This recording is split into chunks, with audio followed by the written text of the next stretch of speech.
आपका स्वागत है। तो आज के इस वीडियो में शेयर करेंगे जीवित पुत्री का व्रत में अष्टमी के दिन हमें कैसे पूजा करना चाहिए और डाला सजा करके पूजा किया जाता है। घर में भी कर सकते हैं या फिर गांव में जो होता है, जैसे कोई देव स्थल होता है, वहाँ पे पंडित जी आते हैं और सभी लोग अपना अपना डाला सजा करके जाते हैं और वहाँ पे पूजा करते हैं। कुश का प्रतिमा बना के भी पूजा किया जाता है और कलश पे नारियल रख के भी पूजा किया जाता है। तो दोनों पूजा की जो तरीका होती है वो सेम विधि होती है। सिर्फ कुश का प्रतिमा आप नहीं बना सकते हैं तो नारियल रख के कर लीजिए। और अगर बाहर सुविधा नहीं है, मान लीजिए गांव में एक जगह सभी लोग नहीं कर पा रहे हैं या शहर में रह रहे हैं, तो आप अपने घर में भी कर सकते हैं। तो पूजा विधि सेम ही होती है, एक जैसा ही। तो चलिए इस डाली में हम जो जो रख रहे हैं वो आप देखते जाइए। और इससे पहले भी डाला सजाने का जो वीडियो है, इससे पहले मेरे चैनल पे डला हुआ है, 3-4 वीडियो डला हुआ है, तो आप वहाँ से भी देख लीजिए। और हम आपसे बात कर रहे हैं और आप डाला देखते जाइए कि इसमें मैं क्या क्या रख रही हूँ।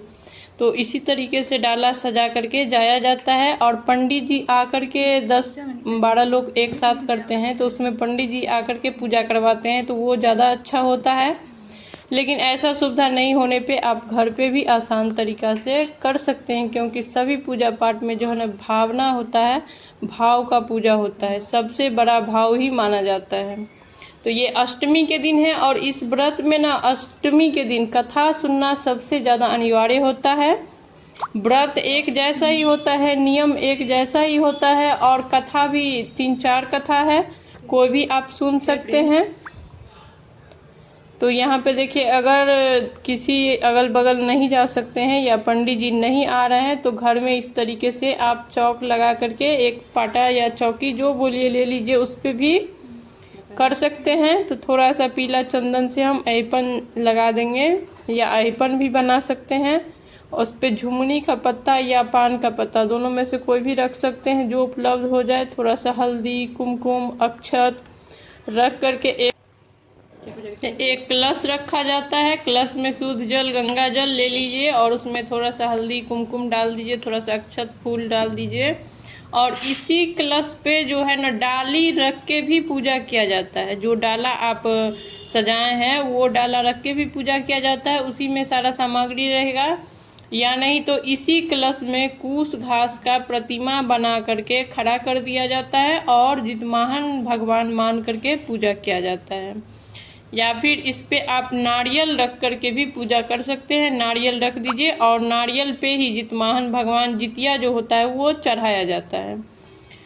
तो तीनों प्रकार से होता है। तो आपके यहाँ जैसा होता हो या फिर आप जैसा पहले से करते आ रहे हैं वैसा कर सकते हैं, या फिर तीनों में से जो आपको सही लगता हो वो ऐसा कर सकते हैं। तो यहाँ पे देखिए हम कलश रख दिए हैं और नारियल में सिंदूर टिक देंगे, फिर नारियल में मोली लपेट देंगे और इस कलश पे रख देंगे नारियल को। और इसी पे जितिया को जो चढ़ाया जाता है, जो सोने का जितिया हो या चांदी का जितिया हो, या नहीं तो धागा वाला जितिया आता है। मान लीजिए जितना आपको पुत्र है उतना आप उसमें या तो लकीर दिलवा सकते हैं या उतना जितिया बना सकते हैं। इस तरीके से भी आप पूजा कर सकते हैं। तो जो आपके पास उपलब्ध हो वो जितिया इस पे चढ़ा सकते हैं।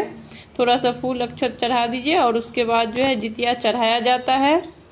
सोना वाला जितिया जो होता है तो उसको लोग प्रत्येक वर्ष क्या करते हैं कि धागा को चेंज करवाते हैं। जितिया आने से पहले, व्रत करने से पहले ही आप उसका धागा चेंज करवा लीजिए और थोड़ा सा गंगा जल से शुद्ध कर लीजिए, फिर आप चढ़ाइएगा। और इस जितिया को बाद में धारण भी किया जाता है व्रत के दिन ही। और जो धागा वाला जितिया पहनते हैं वो नया खरीद करके लाएंगे, मार्केट में मिलता है बहुत ही आसानी से। जितने आपके बच्चे हैं उतने उसमें गांठ लगा हुआ रहता है, या फिर मोली धागा को भी आप गांठ लगा करके बना सकते हैं। तो जो चील और सियारनी के लिए हम प्रसाद चढ़ाएंगे वो उस पर चढ़ा दीजिए। और जो जितवाहन भगवान को चढ़ाया जाता है वो डाली सहित ही समर्पित किया जाता है। जैसे कि डाली में जितना प्रसाद है वो जितवाहन भगवान को चढ़ाया जाता है और चिल सियार के नाम से थोड़ा सा साइड में चढ़ा दिया जाता है, या फिर आप गणपति के नाम से भी चढ़ाते हैं तो वो चढ़ा दीजिए। और डाली जो है जितवाहन भगवान को समर्पित कर दीजिए। इसीलिए डाली में सारा चीज़ रखा जाता है और डाला भराई होता है।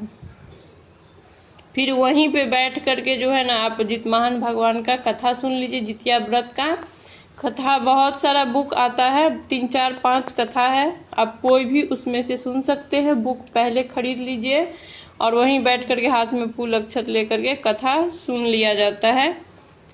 आप 4 5 कथा भी सुन सकते हैं और कोई एक कथा भी सुन सकते हैं, और कथा का भी वीडियो आगे चैनल पे जाएगा तो आप वहां से भी सुन सकते हैं।